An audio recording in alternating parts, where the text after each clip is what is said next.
Good morning, ladies and gentlemen. On behalf of Team Strive, I welcome you on today's Strive webinar on net assessment of India's comprehensive power. I'll request Air Mshl Amit Tiwari to take on the floor. Thank you. Good morning, everyone. Welcome one and all to Strive seminar on net assessment of India's comprehensive national power. I can see a lot of familiar faces here. General Chaturvedi, thank you. In spite of being outstation, you have joined the seminar. It is an amazing audience. I can see Air Marshal Suresh also. Regards to you, sir. I really feel honored in being the moderator for this webinar. I can also see both of our learned speakers have joined. So one big tension is over. The total duration of webinar will be for 1.5 hours. There will be 2 talks by our 2 esteemed speakers. The talks will be followed by question and answer session. Here I will take full advantage of being the moderator and ask few questions of my own before anyone can ask. It will also give you opportunity to write down your questions in the chat box below. Please identify yourself while writing the questions. The questions will be compiled by Colonel R.P. Singh and his team. We will try and include as many questions as possible. Please try to be very clear and specific in your questions. In the end, with closing remarks of Vice Chairman Strive, General Chaturvedi, the webinar will conclude. Colonel RP, the strict disciplinarian that he is, has muted all the mics. This is to ease the conduct of a webinar, or one lands up with a lot of whistling noises. Now to the topic per se. Historically, it has been seen that many a times empires fell for reasons other than the military defeat. During 16th and 17th century, Dutch were the predominant world power. But by 18th century, they were replaced by the British. It was not due to a particular defeat, but because the Dutch were a very small country and did not have enough mass to build colonies and rule the world simultaneously. Secondly, most of the manufacturing from Netherlands had shifted to England, which had sufficient cheap labor at that time. In spite of winning Second World War, the British Empire was replaced by the US as superpower. This happened because during the war, most of the British resources were drained. Germany also did not lose because of battlefield defeat. It was just that the Allied could produce aircraft, tanks, and ships at a much faster rate than German industries. During the Cold War, there was no military battle, but USSR collapsed for economic reasons. In 2003, a well-armed Iraqi army gave up the fight. The present state of Russia-Ukraine war probably has got more to do with something other than the mere plain military power. If we come closer home, there's plenty of information available of India being the 3rd largest economy or having the 4th largest armed forces. But there is limited clarity on what type of war Indian nation can fight against which enemy and for how long. The concept of comprehensive national power is not new. Kautilya in his Arthashastra book 6, The Source of Sovereign States, stated, and I quote, "The king, the minister, the country, the fort, the treasury, the army, and the friend are the elements of sovereignty." Unquote. In modern era, American Ray Klein in 1917 tried to formulate index for calculating national power. The concept gained significance when the Chinese scholars referred to it as the totality of countries' economic, military, and political power in a given period. We in the defense forces are concerned with all the national assets, and more so with the assets which can enhance or directly contribute to countries' war-waging potential. It can be hard power or soft.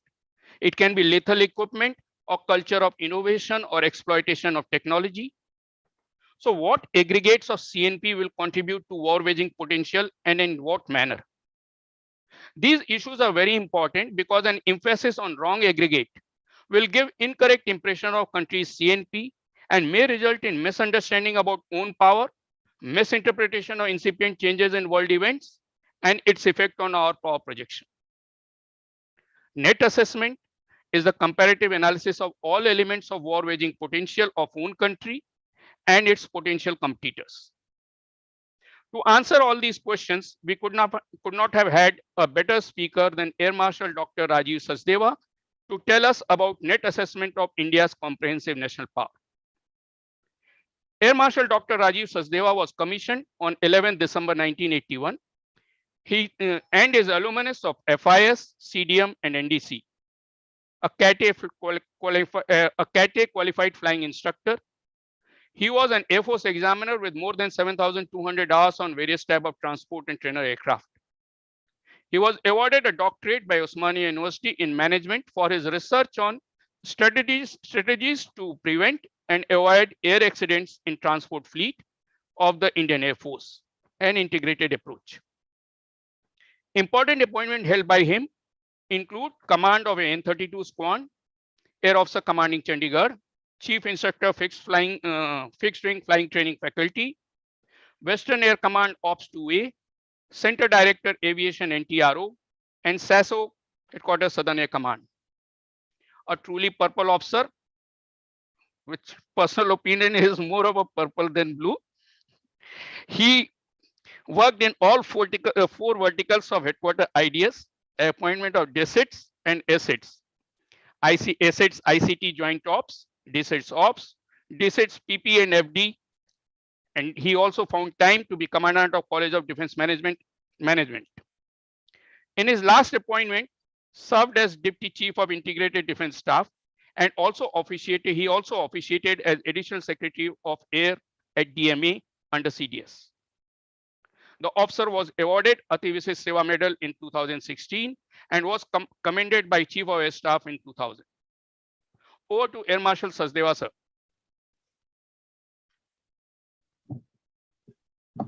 Thank you, Amit. I think I'm a little scared today with so many senior dignitaries all around. And before I can see General BK Sharma, who's the last word on net assessment, and Ajay sir, who's actually taught me net assessment when I was a DS in CDM, and he was sitting right in front of me, and he was teaching me net assessment. Then he joined us as a faculty in CDM. And I don't know how you chose me to come and speak in front of all of them. So before getting further nervous and confused, let me get on to my presentation. And all of us who know this fancy word net assessment, let me tell you very frankly that these are fancy words. And in CDM, we take good about 8 months to teach this subject.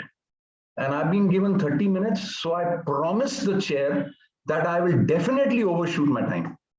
Because subject which we cover in 8 months is supposed to be covered in 30 minutes. I will definitely overshoot my time. But let me start by sharing my presentation so that at least I go in a structured way. Okay, sir, comprehensive national power. First, let me hide all this which is there on the screen. Yes, sir. How do I hide all this?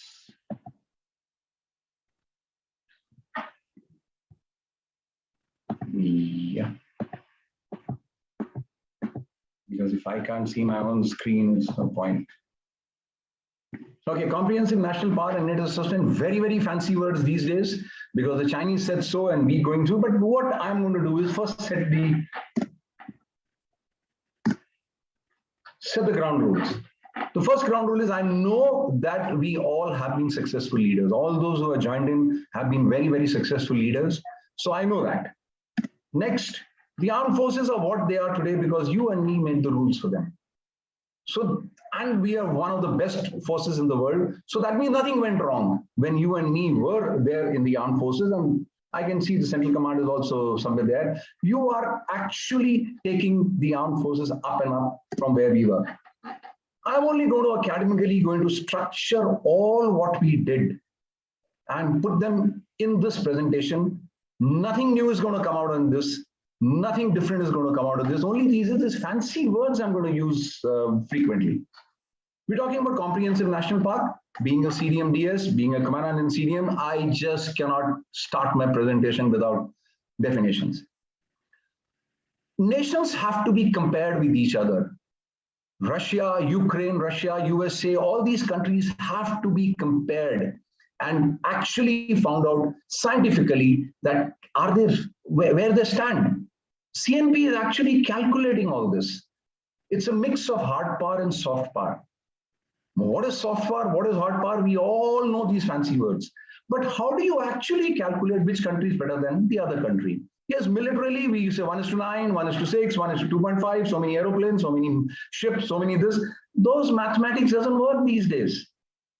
So most important indicator could be the national condition, resources, economy, political, military, technical, how the world is actually coming close to all of us and then giving us a mathematical number which says that we are better than the other.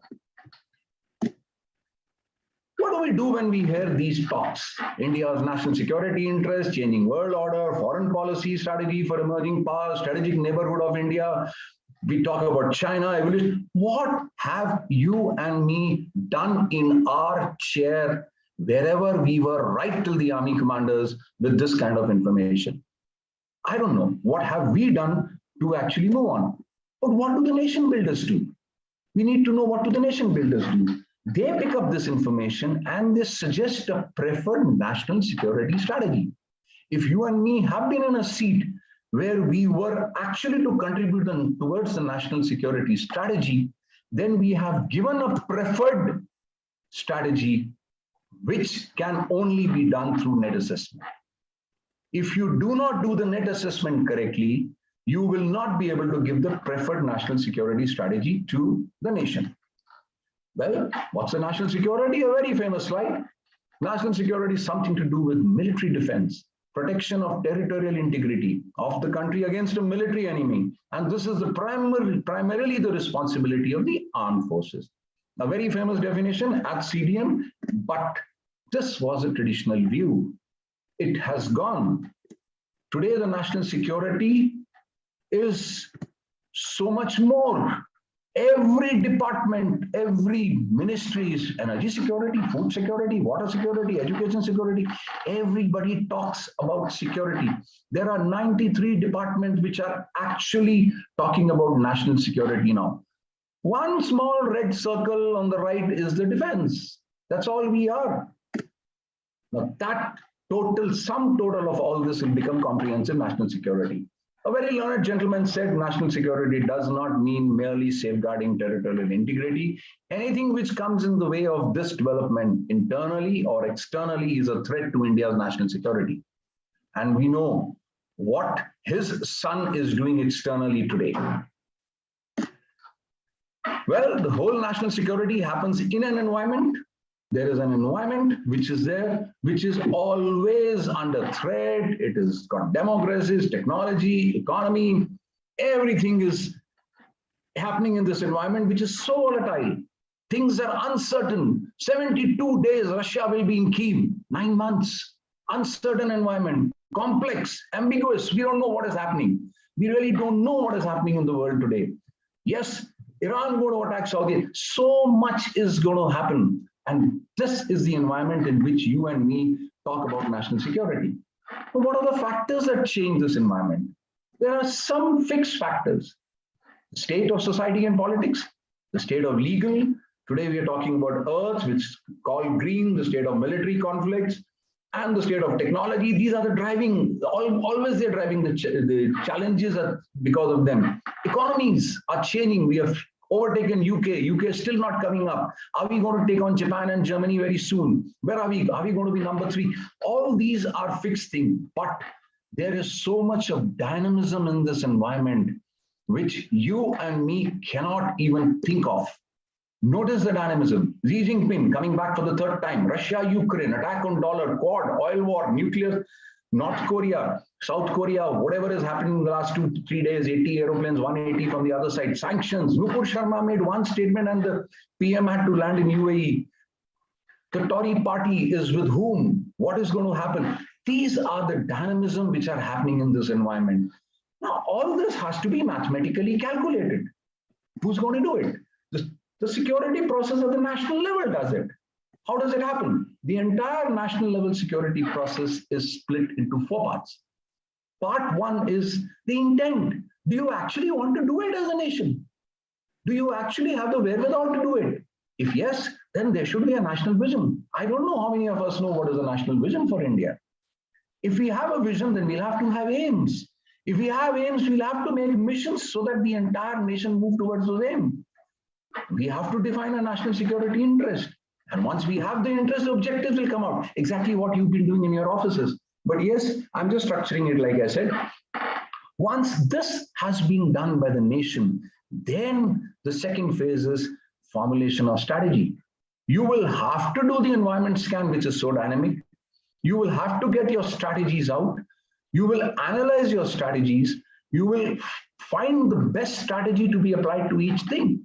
When Russia, Ukraine went in, should we buy oil? Should we not buy oil? Well, the India worked out these strategies and they prepared a strategic plan. Once the strategic plan was there, we went into the implementation, strategy activation, and so on and so forth. Finally, you keep evaluating your strategy. It is not that one strategy made and you carry on for years with it. You have to keep evaluating it. But if you see the red line below all these 4 boxes, there is a feedback happening every time because the environment is changing, the dynamism is changing. So at every stage, these 4 things are connected with each other, and there is no harm in changing a national vision if it suits you. This particular part is the most important part, which has to be analyzed, which has to be worked through net assessment. So if I say India's CNP, we have to have a vision, there have to be aims, mission, interest, and objective. Let's say if I said this is the national vision for India, to enable her citizens to be extremely talented, are we working towards it? Yes. Tremendously enterprising, are we working towards it? Yes. Economically sturdy? Yes. Exceedingly innovative? Yes. Startup India? Foremost in health? Yes. Education? The whole policy is going to change. Energy, transportation, and sustainable development. India should be blossoming in arts and science, sports, literature, renewable agriculture with world-class productivity levels. Also, India should have rich world-class urbanization, 100 smart cities, and surface above all as a new moral voice of people around the world. Is that happening? Could this be a good, larger vision for India? Can India work towards it? Well, the nation builders are doing this job. I've just brought an academics in front of you. So national security interest could be political interest. I have to be diplomatically strong. My governance, my internal security, economic interest, my economy has to be strong. Energy security is to be there. I am working towards it. I just read today that one of the largest windmill is going to come up, even bigger than the Statue of Unity. Infra development, agriculture, military power. Are we modernizing? Are we going indigenized? Do we have blue water navy? Are we working towards it? Our interest could be social, cultural, education, environment. Is the tourism going to work? Empowerment of women? How the HDI is going to have healthcare? We were one of the best countries which came out of the COVID. How did we do that? Is the nation work? Cybersecurity? Today, the whole Australian government is in panic. Is the security and everything? We can define our interest in any way. I'm no expert in doing it. It cannot be done over a presentation. It takes years and years to do it. And then you have to service it. Once we've done that, we are definitely going into our objectives. You have to define the timelines, get into short-term objective, mid-term objective, long-term objectives, resource constraints, and so on. I can define the short-term objective for India in any way I feel like. I can define the mid-term objectives in any way I feel like, which goes 10 years. And they do not change as the short-term with the dynamics. Long-term, okay, if I set a goal for 100 years, like 2047, India is going to be a developed nation. That's the long national security objective which has been given by the PM recently. So we are working towards the goal. 2049, China is going to be number 1, 100 years. So these are the kind of objectives you can lay down. How now the whole thing moves into military? From the nation we have moving into military. The nation has a union war book, which comes out of the cabinet secretary. He holds it. Because of that war book, there is an MOD war book, which the DefSec holds it. Our chiefs do not take orders from the DefSec. So that's why we have an RM op directive. The RM gives the instructions to the COSC. This is how the whole package moves in this country. Let's see an activity chart. Here, I am presuming a hostility has happened and the CCS has given the decision, go ahead, and RM has issued the directive. And the third presumption is that you have the theater commander in place. Agreeing, disagreeing, Air Force agreeing, not agreeing is a different thing. But I'm just presuming in this particular slide that you have a theater commander. When the decision comes from the RM, he'll issue the directive to the COSC. COSC will have a joint operation appreciation. They'll do the commander's estimate of situation, define military strategic objective, be it protect land, maritime borders, EEZ, slots, or go offensive, go cold start. They have to define the center of gravity, define the notion of victory, and issue out the op instructions to the theater commander. Now the theater commander will have to have his own joint op planning cell where scenarios will be worked out. Strategies to every scenario will be written. There will be op orders which he'll issue to his subordinates. He will have the existing scenarios and strategies which are new as per the new op instructions which will come to him, modify the strategies to the new scenario. Tactical employment of forces is his job. He will issue mission objectives and op orders to the GOCNC, FOCNC, and AOCNC placed under his command. Not only that, he will have an external support of ensuring resource allocation from the NSCS, Joint Int, MHA, MEA briefs, local civil military liaison, NTRO, RAW, ARC, ISRO, DRDO, civil aviation, resource allocation from other theaters, depends on what is happening in his theater. Acquisitions will have to change. Emergency powers are given during hostilities. All this will become his job. He'll have a joint, the theater commander situational ops room, he'll have joint intelligence, ISCCS, MDA pictures, AD cover, if at all we have an Iron Dome, BMB status, nuclear readiness, military status, be it air assets, fleet positioning, brigade readiness, reconnaissance, UAS, satellite, airborne platform, joint logistics. He'll have to monitor the stocking level, weapon state, supply chain, everything. Actually, the conduct of war and mission progress of the entire battle will be monitored in his situation room. But to do that, this is what is missing in India today. This has to be done together.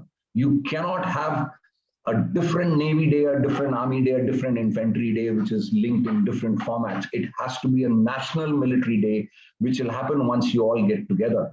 There has to be a joint op planning center, and this cannot be done unless you get deep into net assessment. Operations in theater environment, summing it up, CCS, RM will give the higher directive, the COSC will issue the op instructions, theater commander will do the joint op planning and op order, and finally the war execution will be by the GOCNC, FOCNC, and AOCNC. They will have seamless connectivity among all of them. Today we can't even send an email to each other. Anyway, the felt need and thus the net assessment. This has to come out very clearly. Introspection by the US after the Second World War. They said recognition of a significant weakness in strategic planning. There is no strategic planning happening in Second World War. Entire strategic picture never put together on one canvas. Adequate attention not being given to long-term evaluation of emerging competitions. Today we are talking about China, very late. We spoke about China. Many sources of intelligence and information. You'll be surprised. There are 18 sources of information which are coming out in India itself about intelligence. You have a different MI, you have ACS, INT, you have NTRO, there are so many different intelligence sources. A need for unbiased advisor to advise about the state of national military posture vis-a-vis the competition. Need was for a real diagnosis and not just threat assessment. So this is how our dear friend Andrew Mshl in 1972 started the net assessment. Under the US National Security Council, transferred to Department of Defense in 73, and they have issued the responsibility defined by the US through the directive issued in 2001. Sir, it took them 29 years to get a directive out. So don't worry, we are not doing so badly. Now, what was the directive? Director of Net Assessment and Principal Staff Advisor to Secretary Defense. Trends and future prospects for US capability in comparison with other countries. Comparison is the word. Identify emerging or future threats. provide objective analysis of policy, doctrine, strategy, goals, and objective, coordinate with Department of Dissent and ensure that the documents, deliberations, there, everything is up-to-date assessment information. This is what the DoD did. So what's net assessment? It's a comparative study of military, technology, political, economic, military capability. It analyzes interaction of national security establishments. Net assessment, sir, is not a system analysis. It is not an operational research. It is not a strategic planning. It's something different. It's not art. It's not military judgment, science, chemistry. It is a way of tackling problems from certain distinctive perspective.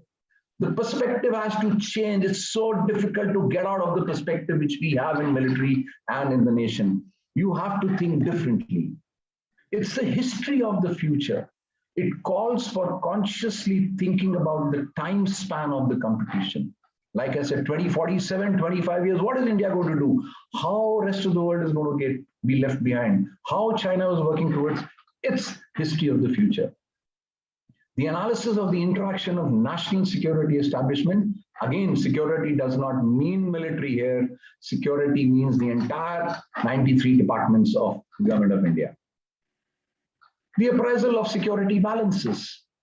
Yes, somebody says we are 117th in hunger, but so many countries was provided food by us. So we can forget about that 117 part, but we can see how our security balances in the food security is happening. If all the FCI godowns which we are seeing, I think the 2,200 FCI godowns are going to change to steel godowns very soon. How my wastage is going to reduce in just the agriculture part. The process of net assessment is very complicated. But it's very simple as if I draw it on this slide. There's a geostrategy environment, which has from where you get the threat assessment. It goes into a funnel where you do the BMC analysis to check your capability. Do I have a capability because of BMC analysis? Then we do SWOT analysis. Leverage each one of them, strength, weakness. Again, these are very fancy words everybody likes to use in presentations. Scenario building. We are actually writing the history of the future by doing scenario building. Security strategy options. Whatever security options you get, you have to push them through an EVR congruence. I'll speak about it. And finally, you get a preferred national security strategy. Now, what happens here? In the environment scan, you have to first define an environment. What could be the environment which India will like to study? How far will you like to go? So you draw that circle. Okay, this is the environment in which I'm going to be doing my research work. What is the research? Examine the shape and the size of strategic competition here. This could directly physically impact me. Okay, identify conflict situation. Exactly when we talk about string of pearls and so on, we are trying to see this as to what is happening here. And then develop your options for retaining, gaining strategic competitive advantage to deter or defeat competition conflict. Well, what is the most preferred environment? The relevant environment will be full internal environment, relevant micro, which is regional, and relevant mega. This is what is going to give you the preferred area. Now here we can see near, these are the countries which are near us. We can go to Asia macro, Afghanistan, Iran, Iraq, ISIS, Asia mega. We can go to global, how the globe is affecting us, UN, Quad, and so on. Well, that is the way we do our environment scan. And from there, we pull out threat assessment into each of our security needs. Then we do our own calculation. How good are we? What is my capability? Base means capacity. Base is given by nature. Spatial, material, population. What has the nature given you? Means is man-made. How much have I made myself? How has India done for itself? And finally, the capacity. How are you going to use your base and means? You have that social kind of a political kind of a moral, psychological kind of a framework, which you can use all this. Did we have it 10 years ago? Do we have it now? And so on.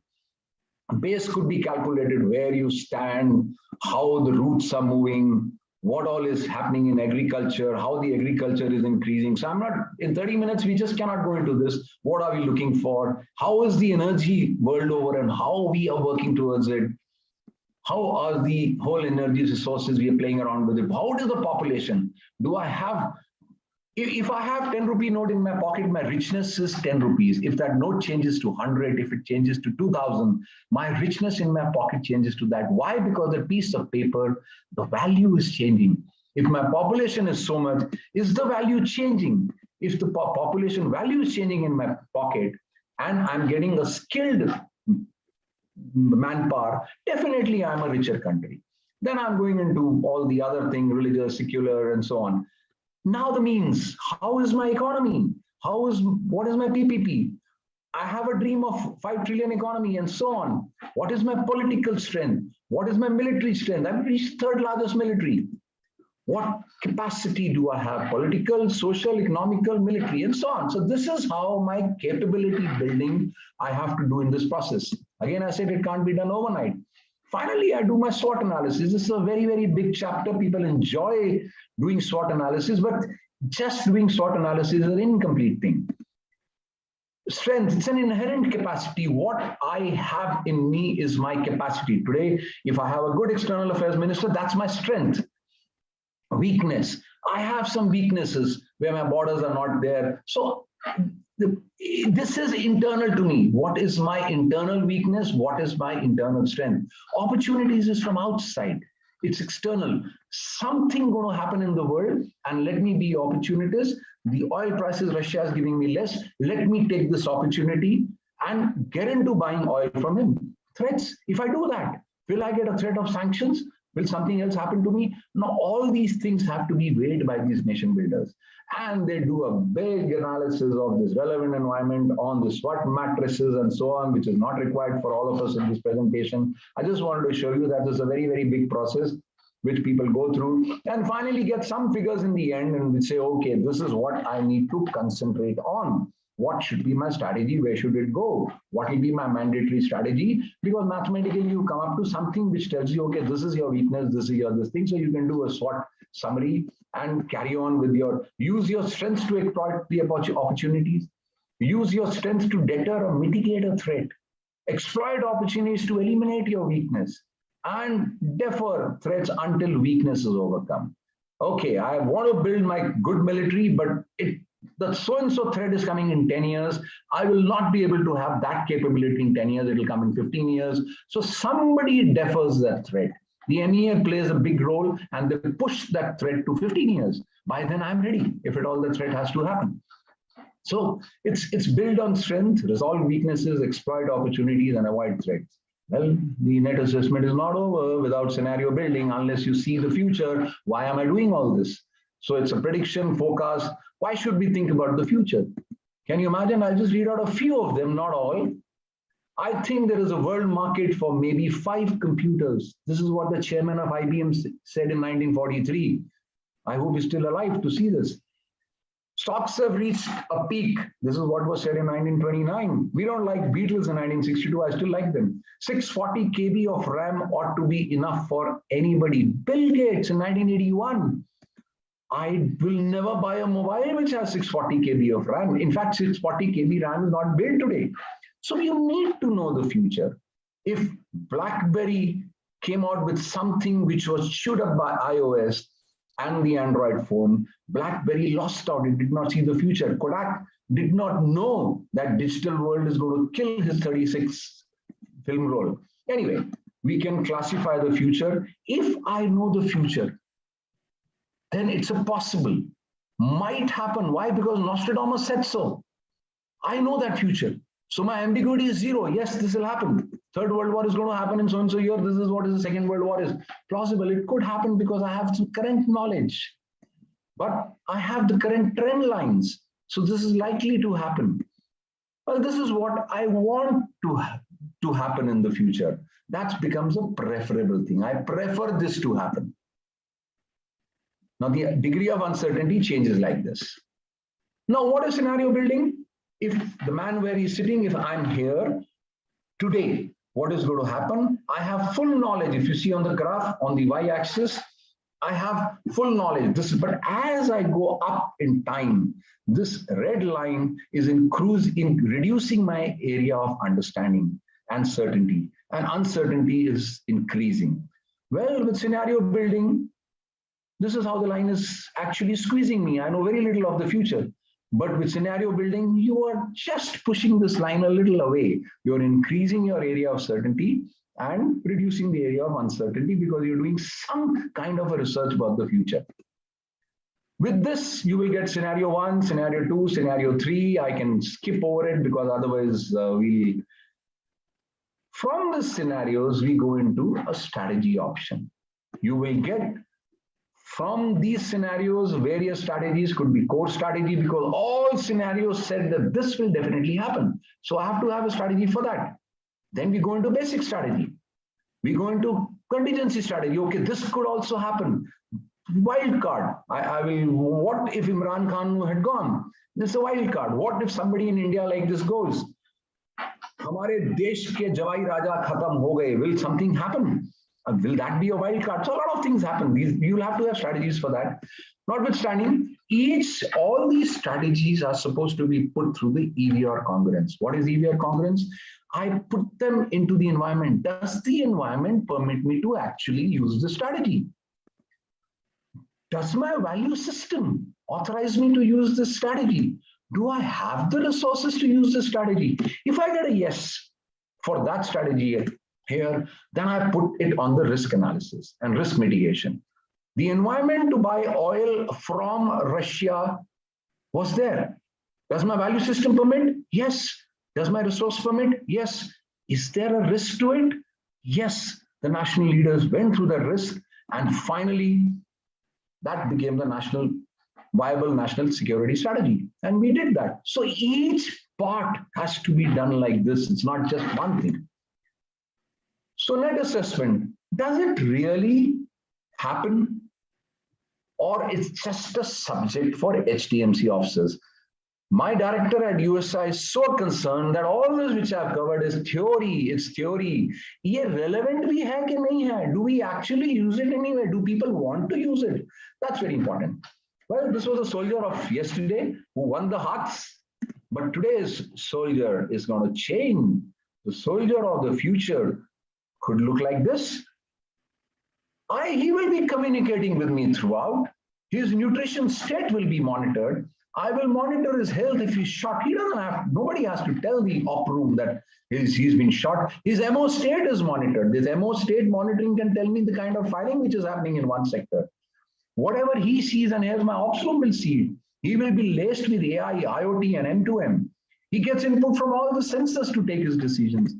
Sir, he will wear minimum 6 to 7 IP addresses. That's why we have to go in for IPv6. That's a totally different subject. This is the soldier of tomorrow. Now I have to arm this soldier. Why do I arm him? With what do I arm him? How much, when, and who will arm him, and where will the money come from? Why do I arm him? Threat assessment, the National White Paper, RM's Op Directive, Dynamic Incident Resources. You are using up a part of net assessment while deciding what you want to buy. You didn't know this. Capability to counter threats. You are doing BMC analysis, you're doing SWOT analysis, ICAD, GSQR. You are actually working towards a capability to counter the threat. Identify capability voids in 4-dimensional. The 4-dimensional is the time, 10 years, 15 years. Calculate the capability required versus available. How much have you ordered? You will then go into how much, when, manifestation of threat.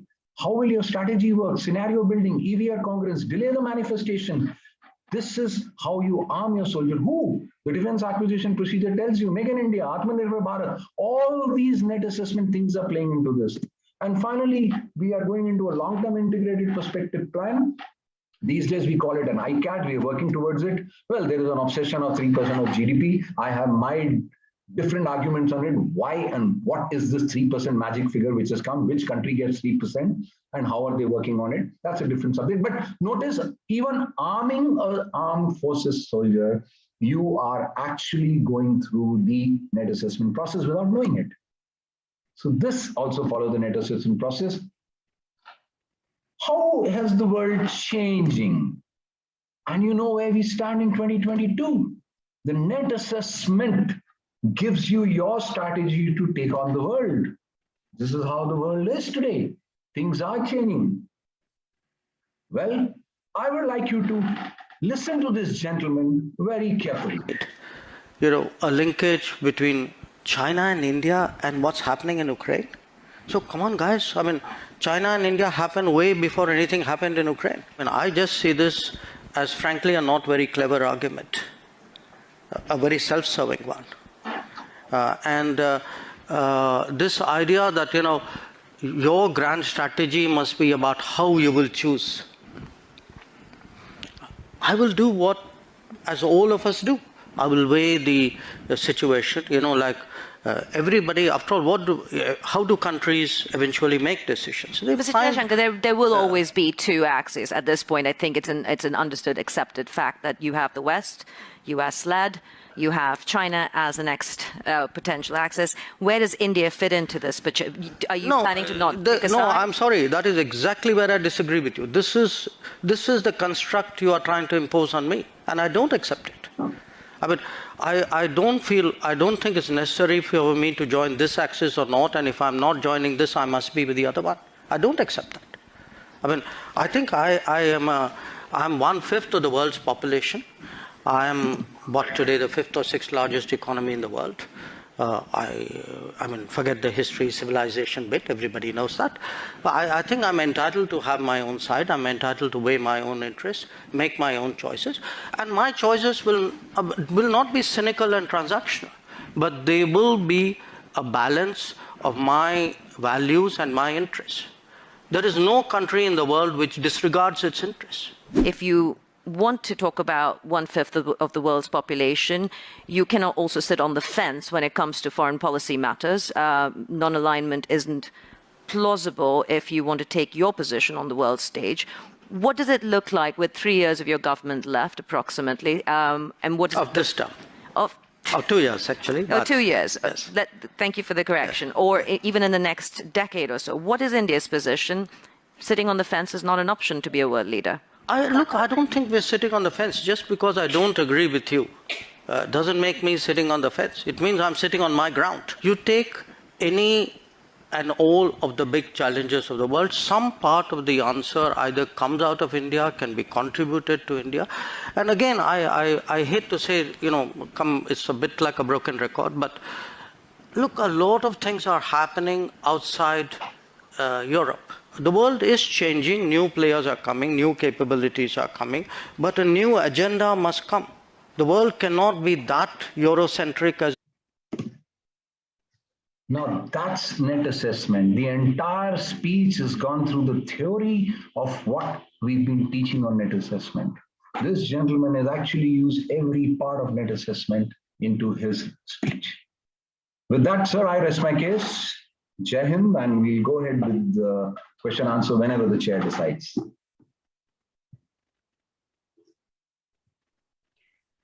Thank you, Air Mshl Sachdeva. What a wonderful talk that you gave. It raised a lot of questions in my mind, at least, and I have to add them to my list. I'm very sure it must have triggered the other's mind also, and people are ready with the question. Now, coming to the second talk of the day, the Indian diplomacy followed a very fine balanced path since independence. India did not join any alliance and decided to be non-aligned and followed an independent foreign policy. It helped us in getting support from Western as well as Eastern Bloc countries. We could get food support from US in 1950s as well as oppose US on its stand in Korean War. USSR supplied us the most of the defense equipment, but our biggest trading partner was US.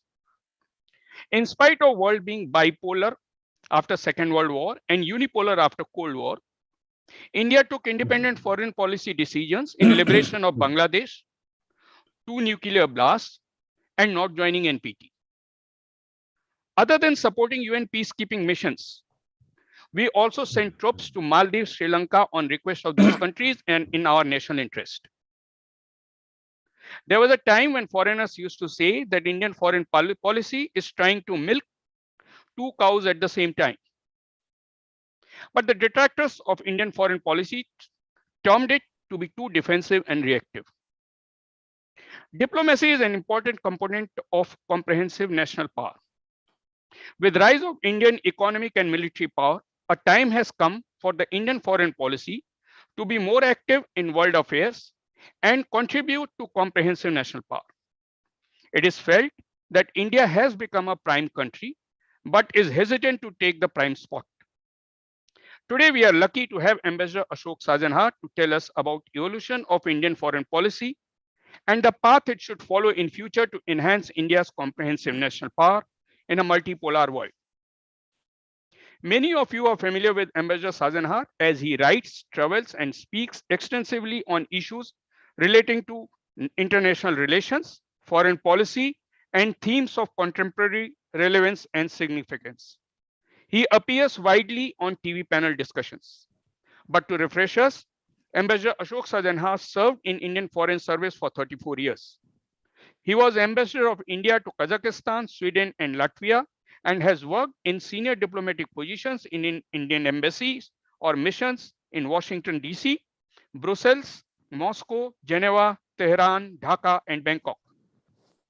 He negotiated for India in Uruguay round of multilateral trade negotiation, and in India-EU, India-ASEAN, and India-Thailand free trade agreements. He contributed significantly to strengthening strategic and economic ties and promoting cultural cooperation between India, USA, EU, Russia, and other countries. Ambassador Sajjanhar has been decorated by governments of Kazakhstan and Latvia with their national awards, and by Universal Peace Federation New York with title of Ambassador of Peace.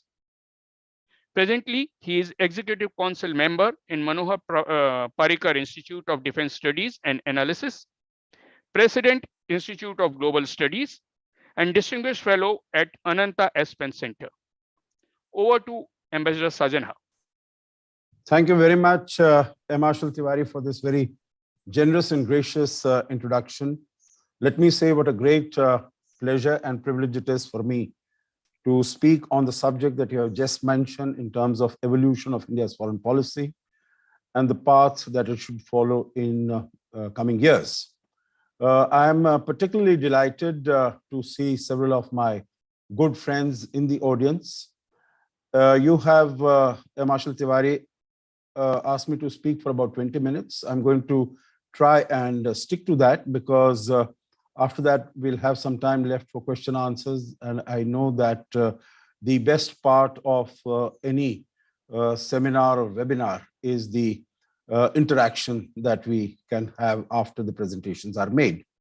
So I'll speak briefly, as the title you have given me itself suggests, about the evolution of India's foreign policy before the assumption of power by Prime Minister Modi, then some of the defining features of India's foreign policy during the last 8 years, and then perspectives for the future. I think this is the subject is extremely relevant because of the turmoil and the uncertainty and turbulence that we are witnessing around the world.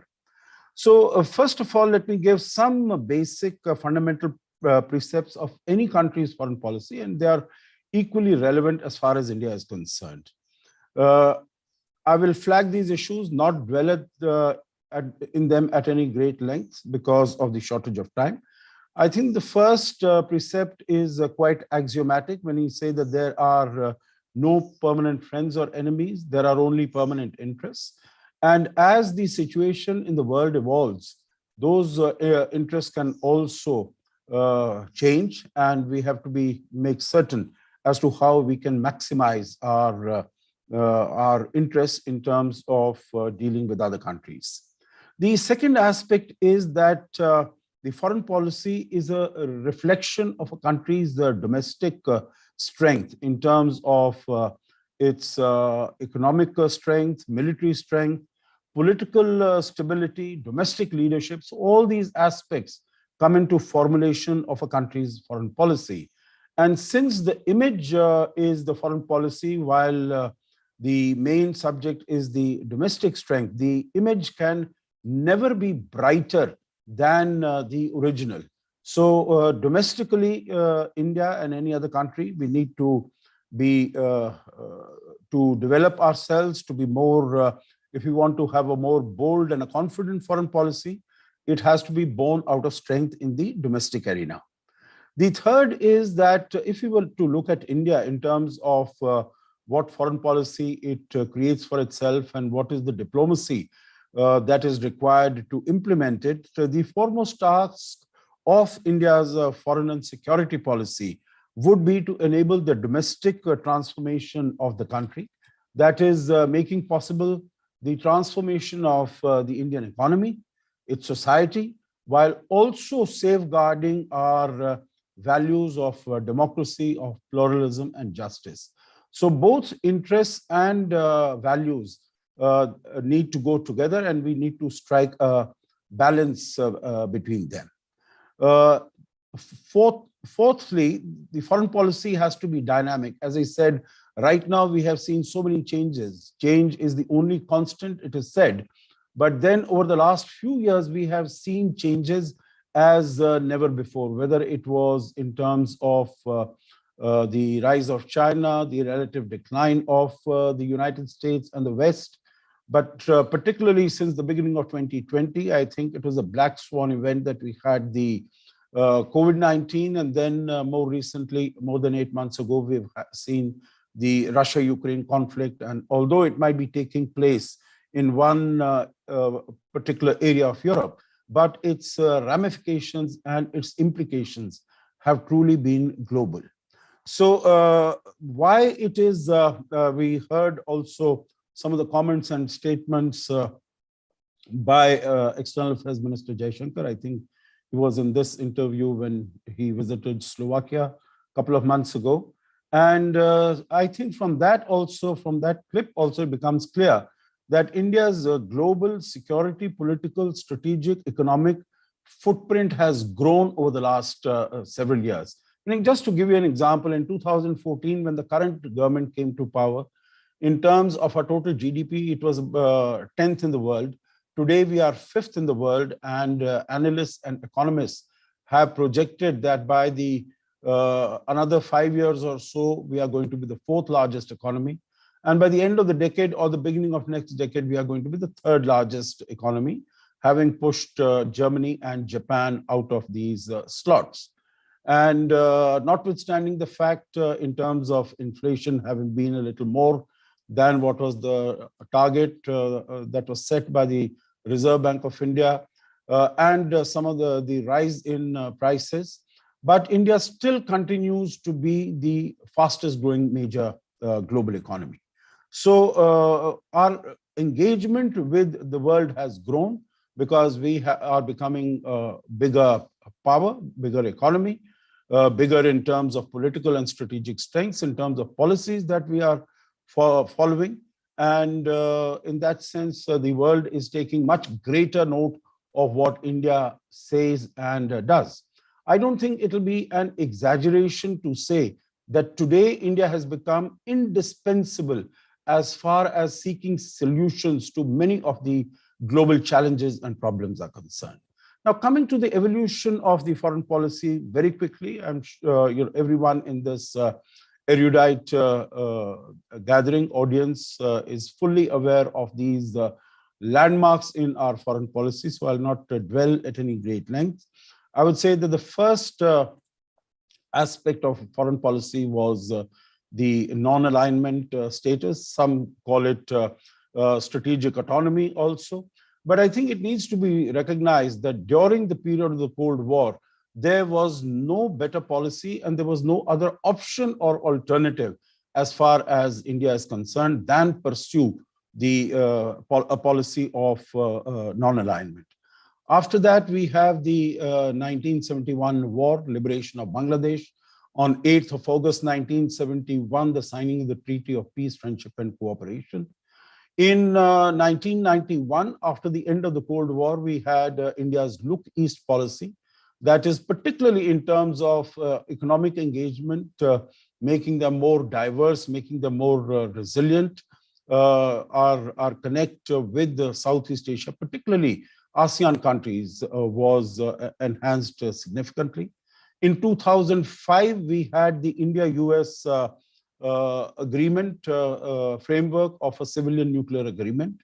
In 2008, we got the NSG waiver, a unique waiver for India to engage in commerce in nuclear technology as well as nuclear materials. So that was what you mentioned, Air Mshl Tiwari, that changes have been taking place since 2008. It might have also, with the Beijing Olympics, signaled the coming into its own of China. But I think for India also that represented a very important moment.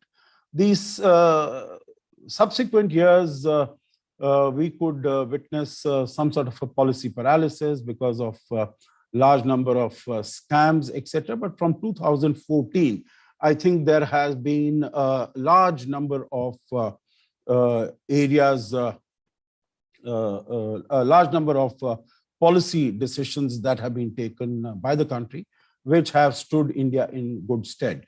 And because India has been rising and come to this stage, I think this policy of non-alignment has given space to something that we could call a strategic alignment or a multi-alignment, so that you have good relations with all powers to the extent possible. And this is true not only as far as the major strategic partners are concerned, whether it is the United States, it is Europe, it is Russia, it is Japan and Australia, but even the smallest countries in the world, whether it is in Africa. For instance, when the Indian Prime Minister visited Mongolia in 2015, it was the first visit by an Indian Prime Minister. When he visited Central Asian countries in 2015, it was the first visit by an Indian Prime Minister to all the 5 countries. No other Prime Minister since the independence of these countries had gone there. And I'm sure all of us are aware that when at the end of 2014, Prime Minister Modi visited Australia, it was a visit taking place after 28 years. When he visited Sri Lanka, for instance, in March of 2015, it was the first bilateral visit by an Indian Prime Minister in 31 years. So whether it is neighborhood or it is small countries in Europe, Africa, or Latin America, after 2014, I think very focused interest has been given to these countries, because both in terms of the fact that India as a rising power needs to engage both economically and in terms of strategic interests, and also as far as our interests are concerned, global interests are concerned in multilateral fora in the UN, we need each and every vote, each and every support that we can possibly get. So I think we have moved very gradually and in a streamlined fashion to a policy of multi-alignment. And if I could just give one example to further substantiate this, is, if I recall correctly, in 2019, and before that in 2018 also, when the G20 meetings were held, I think in 2018, October, November, it was in Buenos Aires, in Argentina, and in 2019, it was in Osaka in Japan. It was Prime Minister Modi had interactions on the side of these G20 meetings in both these countries with America as well as Japan. So there was the acronym that he coined was J, Japan, America, India. And he said this means success. He did not say this means victory, because then questions could have been asked, victory against what, or victory against whom are these countries getting together? And he also had meetings of the RIC countries, Russia, India, China. So India had, at that time, it was before Galwan, relations with China were also not as hostile or as stressed out as they are today. So India has been following this policy of multi-alignment. After 2014, we have the first is neighborhood policy, neighborhood first policy.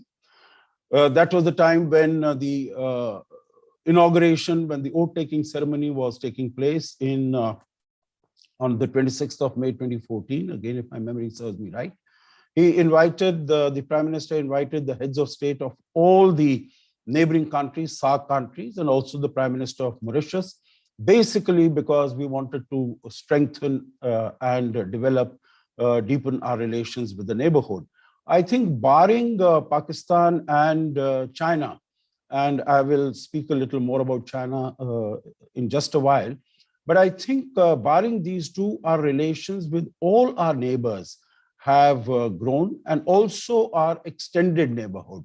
So whether we consider Bangladesh, this is the golden period of our relationship. Bhutan relations have always been good, but there was at one time a threat that Bhutan might give some territory away to China, which would be to the detriment of our security interests. That has not happened. Afghanistan, even of course, pre-Taliban era, our relations were extremely good. And here, after 15th August of last year, India has taken a very principled stand, and it is moving forward, although trying to engage in some way with the Taliban dispensation in Kabul, so that it doesn't have much of impact in terms of giving support to the terrorist groups that are there.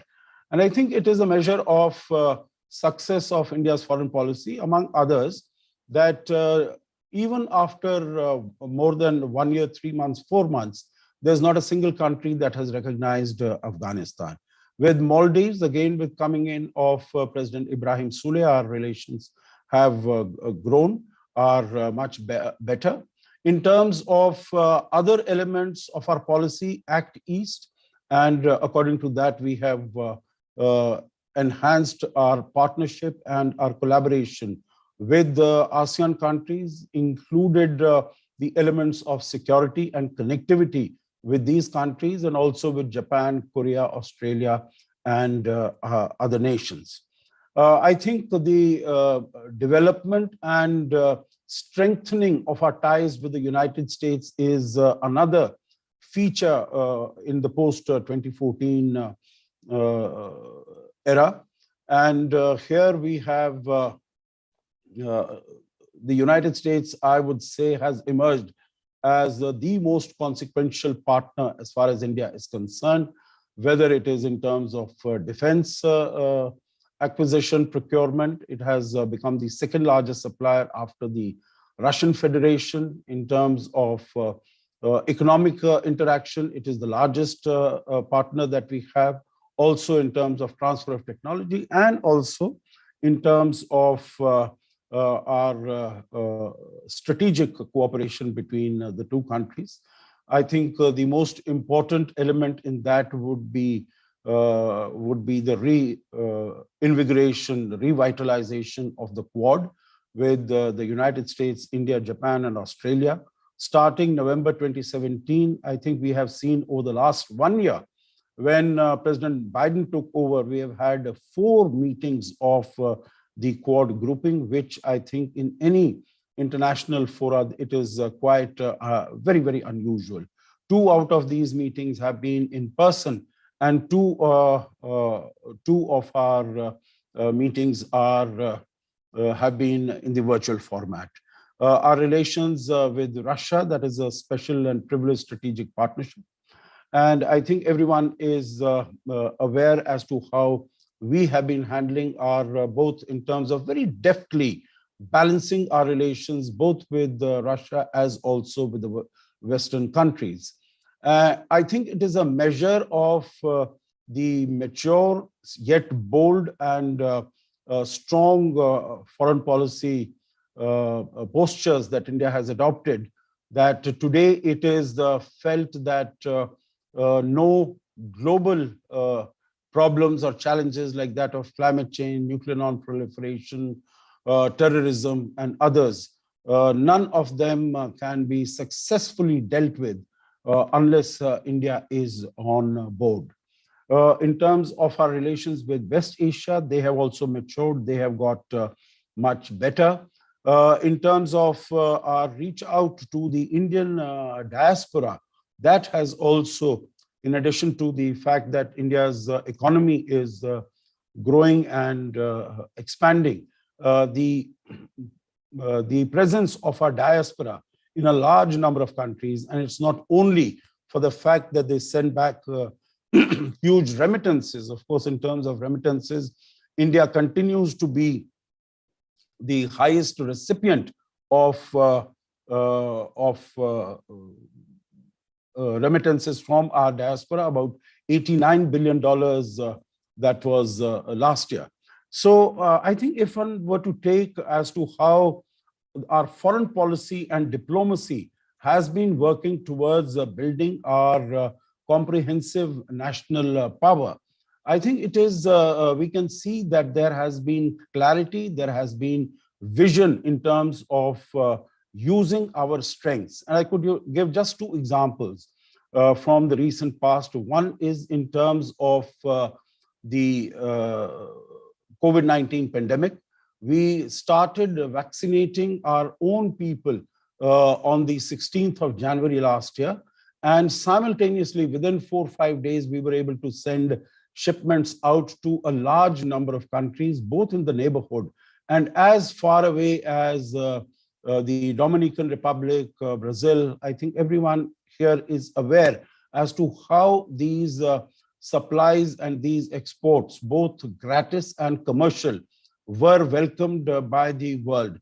And when there was a meeting that was organized in September, when Dr. Jaishankar was in New York, many of these foreign ministers, they came out and spoke strongly as to how India had been the country which had given them the first vaccine, while there are other countries which are more prosperous, which had a per capita supply in terms of vaccines much greater than India.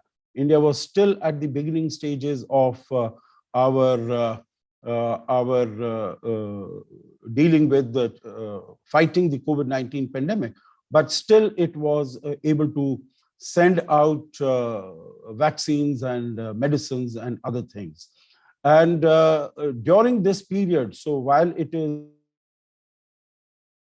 Vande Maitri initiative, the Vaccine Maitri initiative, we also were hit by the attack from China, and India was able in 2020.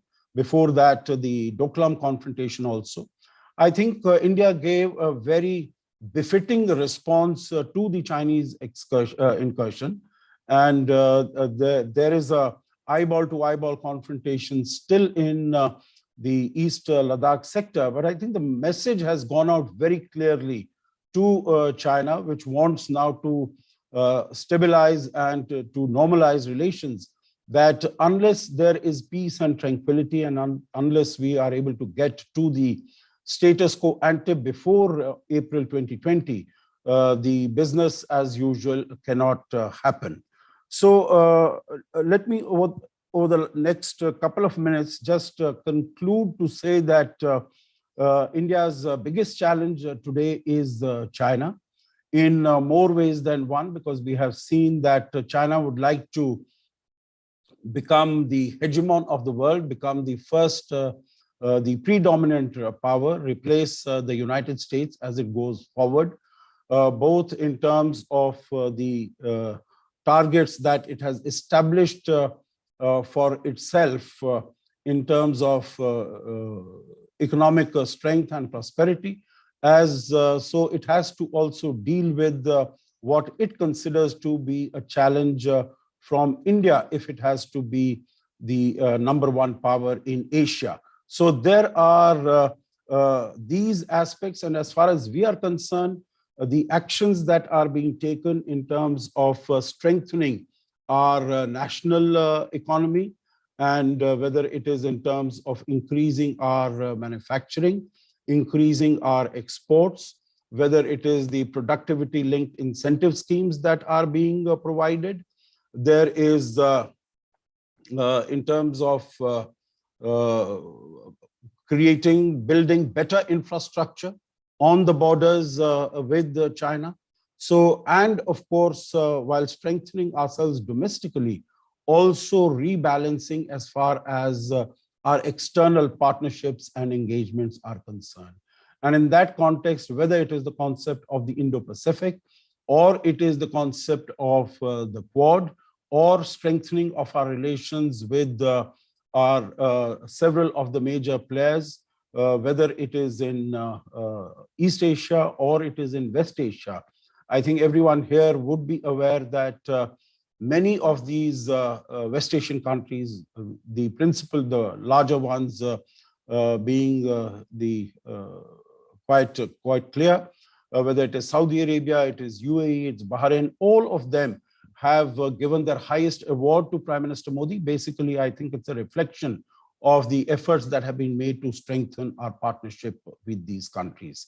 So India, both at rebalancing domestically as well as having partnerships externally, I think that is what it is doing. In terms of the Russia-Ukraine conflict, the fact that we have abstained in all the discussions, while doing that, we have also said, like the Prime Minister told Mr. Putin, that this is no time for war, and that there should be diplomacy and dialogue. So we have abstained not only on resolutions that have been brought in by the West, but also more recently, I'm sure everyone has seen, that we abstained on the Russian resolution that came in front of the UN Security Council. And in addition to that, we have been quite open about buying additional quantities of oil from Russia. At the moment, we have Russia has emerged as the second largest supplier after Iraq to India, about 20%, around 20% or so. And we have made it very clear that this is essential to ensure our energy security, to provide energy to our people, which is regular and which is affordable. So I think India is equating itself on the global stage with great focus, with great determination, and with great boldness. Going forward, I think these are the policies that we need to continue. Russia is also equally, not only in terms of these energy security requirements, but otherwise also Russia is very essential to having good relations with Russia is essential for India, because to an extent, whichever way it can moderate the expansionist policies of China or its adventurous policies, I think that could also be beneficial. So let me stop here just to mention that maybe the last word about Pakistan, it seems to be in a self-destruct mode. We have seen what has been happening over the last few days. So we need to continue to watch, but our messaging again to Pakistan and the global community is quite clear that talks and terror will not go together. And since 2019, we have seen after the Balakot airstrikes and since last year, the ceasefire also, that at least there is a tranquility, some semblance of tranquility on the border. But I don't think in the foreseeable future, we could have any positive developments coming out of Pakistan. So we'll have to stay on our guard. Let me finish here to say that our relations with our partners are becoming even stronger. And as far as our adversaries and hostile powers are concerned, we are doing both whatever is required at the external and the internal level. And of course, I'll be happy to respond to any questions or comments that the audience might have. Thank you very much. Thank you, Ambassador. Thanks a lot. It was such a nice educative lecture. It was a real pleasure to listen to you. Thank you. I hope next time we will be able to call you here at Lucknow.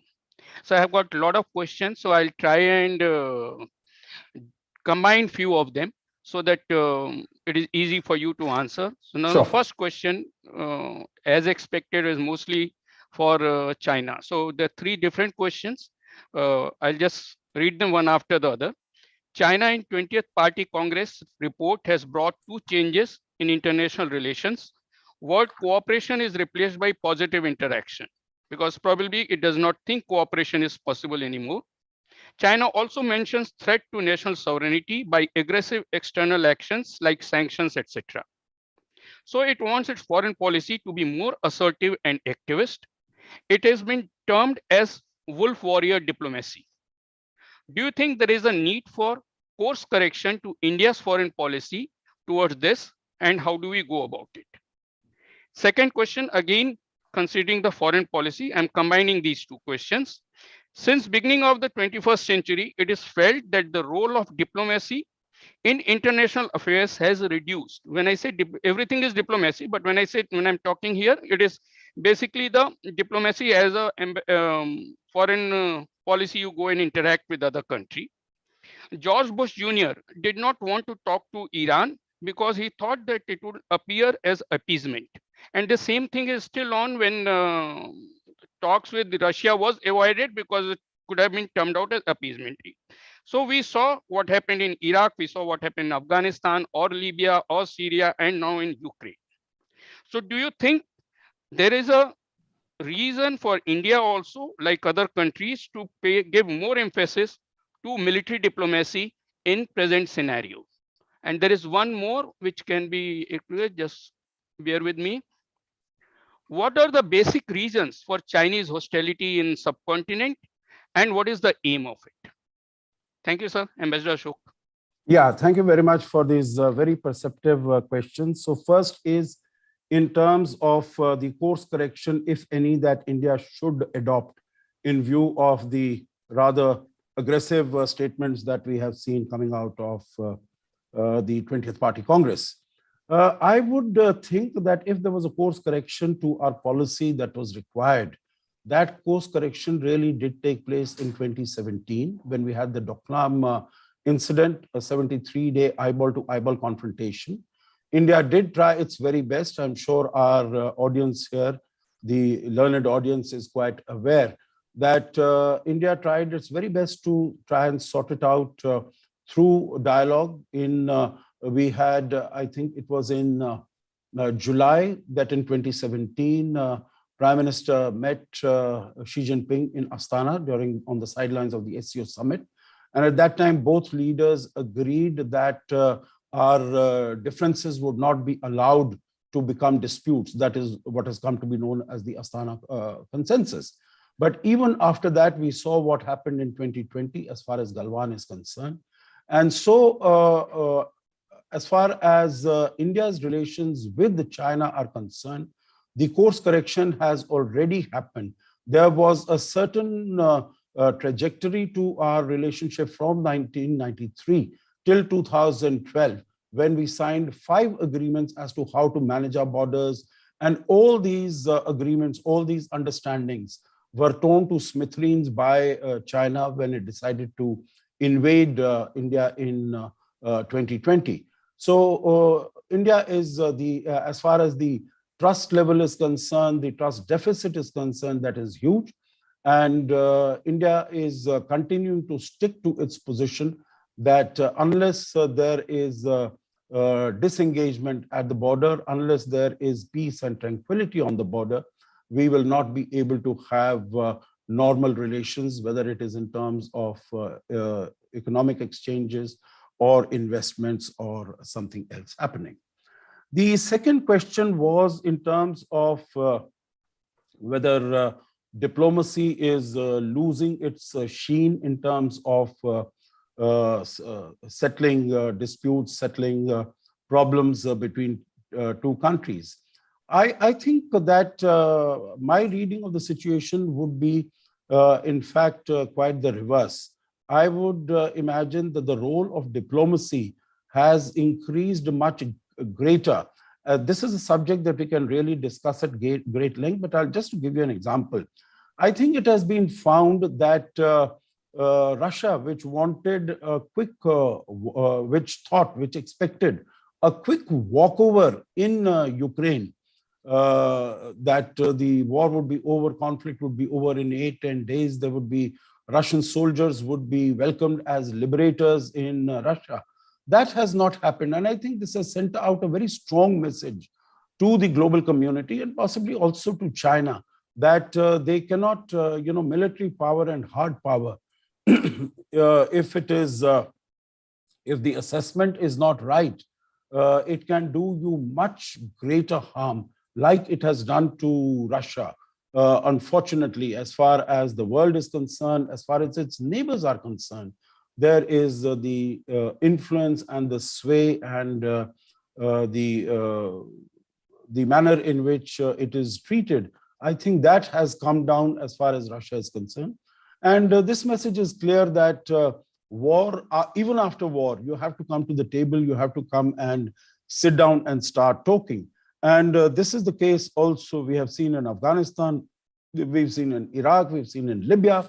So I think the case for diplomacy is much greater, much stronger, that it is not military conflict. Of course, military conflict, nuclear weapons, some of the countries have, India has, these are basically used for deterrence so that you can have a balanced outcome of any dispute that might be there.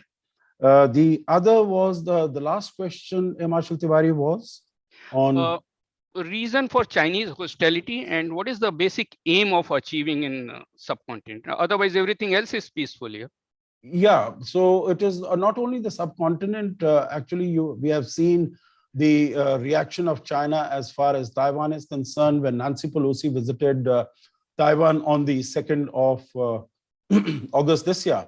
And also China's muscle flexing and aggressive expansionist behavior in South China Sea. It is 2016, July. All of us are aware that the International Court of Justice had completely rejected China's claims of owning about 90% of the South China Sea, which is about 3.8 million square kilometers, that China does not have a valid case. It threw out its case out of the window, but still China has not pulled back from there. I think the first time that any country in the region has stood up to China has been India. And I gave the example both of Doklam as well as Galwan.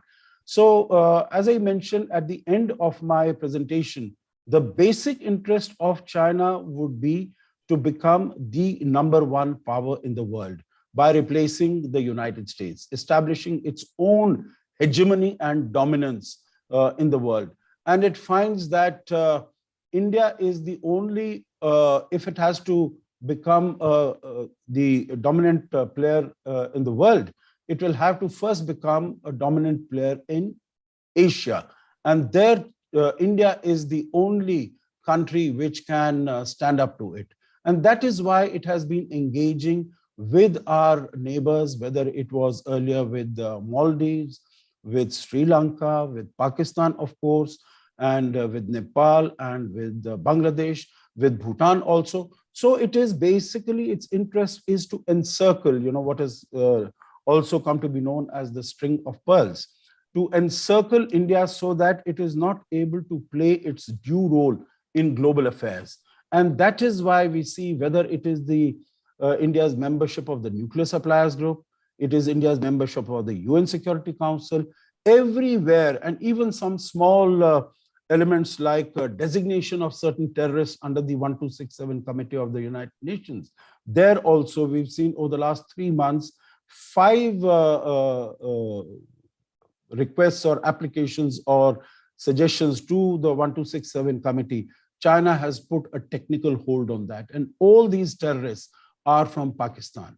So China would not like India to grow in any manner. We have seen the sort of statement that has come out when Shehbaz Sharif has visited Beijing just now. So, and in that context, India needs to take care of its own interests by strengthening itself, its economy, by reducing its dependence upon China, but by ensuring that the supply chains, several supply chains that are production centers that are getting out of China, that some of them are able to come to India.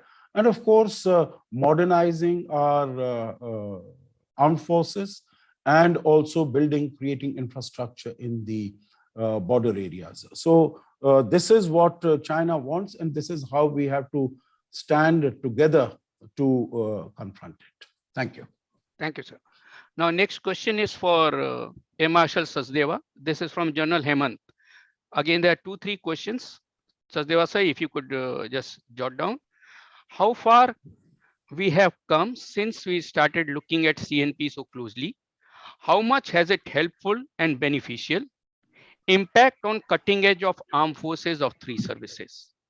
The second part is, have our smaller players, you talked about 93 of them, have contributed to our CNP, or have we been able to leverage them? And the third part in the same thing is, have our smaller neighbors contributed to our CNP, or have we been able to leverage them? These 3 questions are from General Hemant. I'll add another one which has come. There is an increasing tendency to treat aggregates of CNP as fungible, that one aggregate can be changed for the other, like military power to be replaced with trade or economic power. With regard to the resources in question, has anyone checked, are they actually been efficacious enough to resolve the dispute? Do you think there is a case to consider CNP as outcome rather than the resource? I think this is all these questions are very interesting, and this has to be answered by the nation builders. First of all, does India know, or the Indians, or General Sir, do you know that we have a national vision? Everybody, I saw another question on the chat box about a white paper. What is the white paper? Has India ever issued a white paper, or do we keep it secret? So how is all this calculated? Who's doing it in India? We really cannot, as an authority, say that this is being done by the military, or this is being done by the MEA, or this is being done by the NSA. Who's actually doing all this for us? We really don't know. But the result which the India is showing today, like the ambassador also said, the result, the way the India is growing, I think all this is happening somewhere, maybe not out in the open domain. If I talk about the military, oh yes, after Kargil, why did Kargil happen? Didn't the nation know that something is going wrong? Yes, the nation knew, but still we didn't know. The Pakistanis have moved in, made the bunkers. We didn't know, but we knew. I'm making a very, very serious statement. The nation knew that this was happening, but the nation did not know that this was happening. Why? Because the agency which was aware that this was happening had nothing to do with the other agency, which was supposed to take action if this happens. So Kargil happened, very fine. We immediately, then there was a newly elected government that time. First time ever elected government. They immediately went into action, came out with the Kargil Review Committee report, blah, blah, blah, everything happened. And finally, a report was given to the government of India that if you want the entire nation to move, this is how it has to happen. And they said, okay, we have to have an integrated, the 3 services have to join up. You cannot fight your individual wars. You have to get together and something has to happen. So when organizations were created, DG acquisition was created, NTRO was created, IDS was created without the boss, without the leader.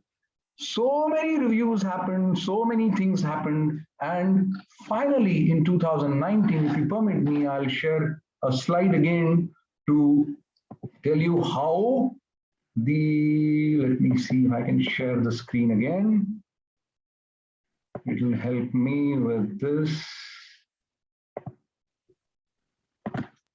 Okay, on 15th August 2019, 18 years, 19 years after the whole Kargil package happened, what did the PM have to say from the Red Fort?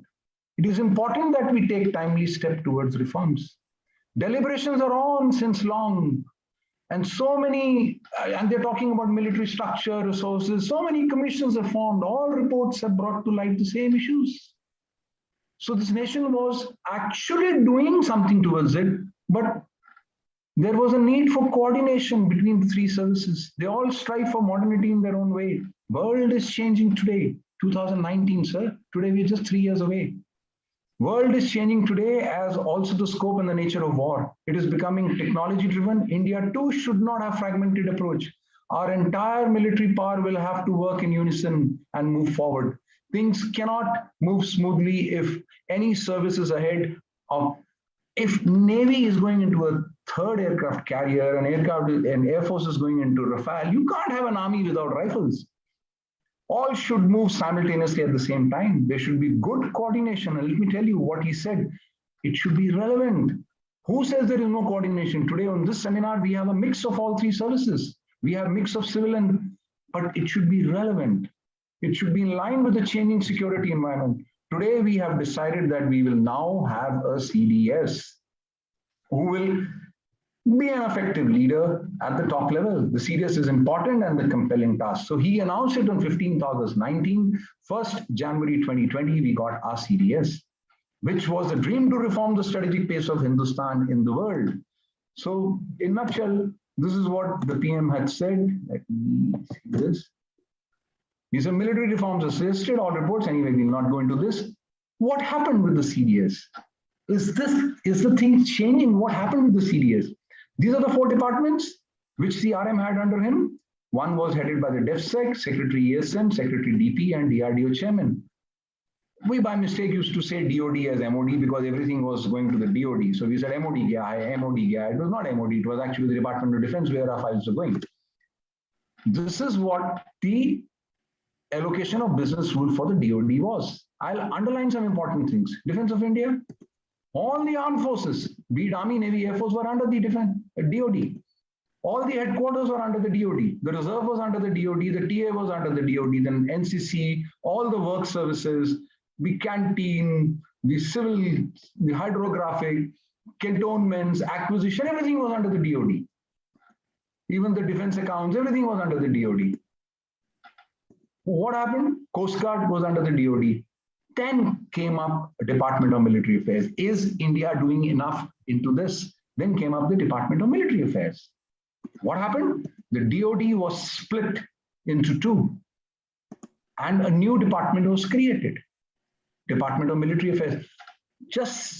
We were attached offices and the sequences, ministry, department, secretary, offices and attached offices. We were attached offices in uniform. Suddenly we jumped up to the department level. You had a secretary of your own. You had a CDS of your own. So what happened to the allocation of business rule? If you see this is what the allocation of business rule of Department of Defense before 1st January 2021. Armed forces went away from him. The headquarters went away from him. The TA went away from him. Work services went away from him. So what was the Department of Defense left with? Defense of India and the things which actually support the military. No government in the world has ever given military so much of bureaucratic powers. That a new allocation of business rule came, that the armed forces moved under a military man. All the headquarters moved under the military man. The TA, the works, the procurement. Now the 6, 7, 8 was very important. This is where I'm answering the question. Promoting jointness in procurement, training and staffing for services through joint planning and integration of the requirement. Facilitation of restructuring of military commands for optimal utilization of resources by bringing about jointness in operations, including through establishment of joint theater commands. Promoting use of indigenized equipment by the services.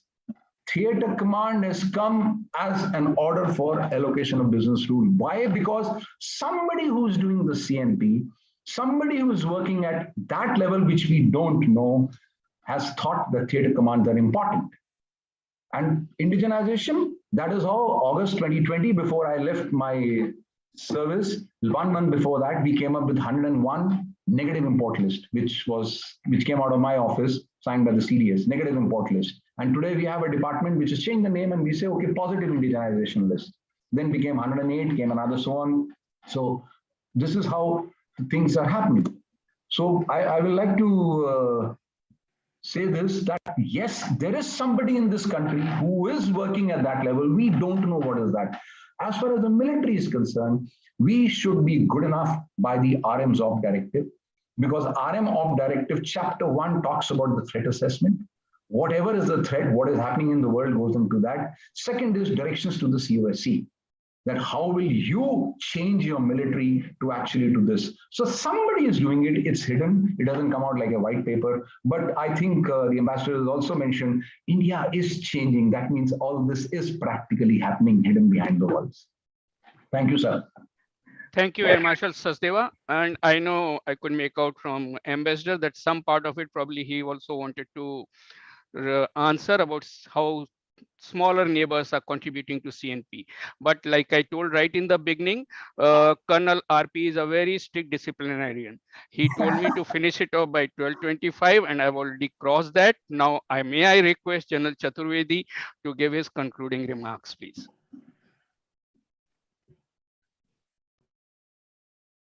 Good afternoon, ladies and gentlemen. You all will agree that it was a wonderful presentation by both the speakers. And we have been enlightened on many issues which many of us were not known. At some point of time, Rajeev was my colleague, but I must admit that he has gone well beyond all of us. And the way he explained things were about the process, that strategic planning weakness and the importance of that. I like this term, history of future, this scenario building. I think we all, in every domain, wherever we are, if we want to envision things, this is the only way. And from there only our core strategy and supportive strategies will come out. I would add one or two points which he mentioned, and they're very important.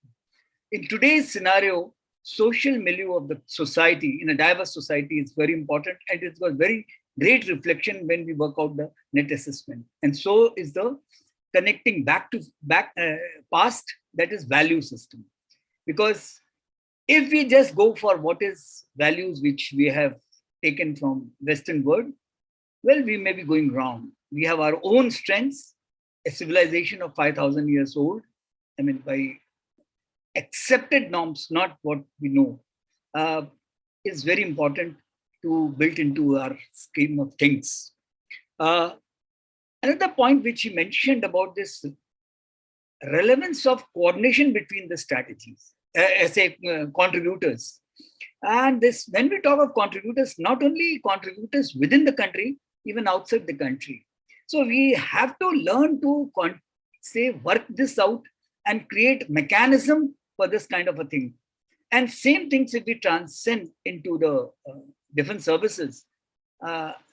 What he mentioned, that the DMA has been created, the kind of military bureaucracy it has been given. In this, an important element which emerged, the need for a military diplomacy, which is playing a very, very important role, be it the countries from which we get the equipment, and also in situation like Taiwan or Quad or Ukrainian war. All it is left for me to say, well, thank you, Rajeev. It was a great presentation. Ambassador Sajjanhar was, I must say, in those 20-25 minutes, he, as they say in Hindi, gagar mein sagar. So it was a very difficult task for him, but he was wonderful. And some of those things which he mentioned, and which new pragmatism that in foreign policy has brought, we are not stuck with the dogmas, and we are now quite pragmatic in our approach. So no friend is permanent, but interests are permanent. And that is how in Ukraine war, we had the strategy of abstainism has worked and worked well. And we are the only country in the world which has shown mirror to both those sides, that the days of war are over. He, in fact, when he talks of strategic engagement and alignment, that's a very important part. Starting with the small countries like our immediate neighborhood first, and Mongolia. I think nobody has gone. And just to put a kind of a pressure on China, Mongolia is a very, very important and relevant. And this can happen only if you are connected, as Rajeev said, that if you are connected with the past. So if you know the importance, today Afghanistan, then you see in Pakistan, there's a lot of consternation that when Afghanistan, India won, Afghanistan celebrated. So notwithstanding Taliban's and Haqqani groups' closeness to Pakistan, Afghanistan is with us, and that is the strength of the current foreign policy. In this, the JAI, RIC, and also Quad, all three are very, very relevant. So how we can balance between US and Russia, and we are getting best of the both of world. I mean, that photograph of Biden coming and tapping on Mr. Modi's shoulder is reflective of where we stand today in the Committee of Nations. And this neighborhood first, unless we had been thinking of bigger things in past, but now neighborhood first, look east, act east. These are the policies which are improving the economy. And what he has come out, that foreign policy is a reflection of a domestic strength and domestic. So this is something which we have to improve our economy. We have to improve our social amity. We have to improve our infrastructure. So all these things, manufacturing, very, very important, relevant. The sum total of his presentation, what I have understood and what I would like to compliment him for, that new dynamism which has come in the foreign policy, which is very important. And this should be the way ahead. And I must say, thank you, sir, for bringing it up the way you have brought it up. And nobody else could have done better. I'm extremely thankful to all the audience, the kind of questions which have come. I think if Amit had attempted to get all the answers, probably we would have been here till tomorrow morning. I'm sorry to those whose questions have, but then I think overall both the speakers have generally responded to all their questions. I'm extremely thankful for General BK Sharma, who's there. And I remember from the days when he was, say, MA/DA in Central Asia, from that time he had been working on this net assessment. And so he is the doyen of this field. Both me and Rajeev are indebted to him, I think, for what he has done. I'm thankful to Amit for a very, very professional conduct. RP, as always, had been absolutely strict disciplinarian, and he has, I think, yesterday, Rajeev and Ambassador both, he has been able to get this thing organized well. This is, finally, I'm extremely thankful to Central Command for the support they have provided, and especially Army Commander. This facilities which we have in the SVIF room is all on account of support by the Army Commander and Team Strive, which has done well. All for me is left is to say thank you to each one of you. Have a wonderful time. I assure you that whatever has gone today's deliberations, it will be summed up in a form of a hot wash for the webinar, and we will be uploading it on our website. And we look forward to continued support from the two speakers, and also some of those erudite scholars who are there, say Sudhakar ji and VK and all those things who are there, Atre and all, and so that we continue improving the strategic thought in the country. That is the aim of any kind of a think tank, and we need to continue working on that. Whether government of the day listens, but as Rajeev had very clearly brought out, and Ambassador has brought out, that government indeed is listening to all these things, and they are working. There's a method in their work which is taking India forward. Thank you.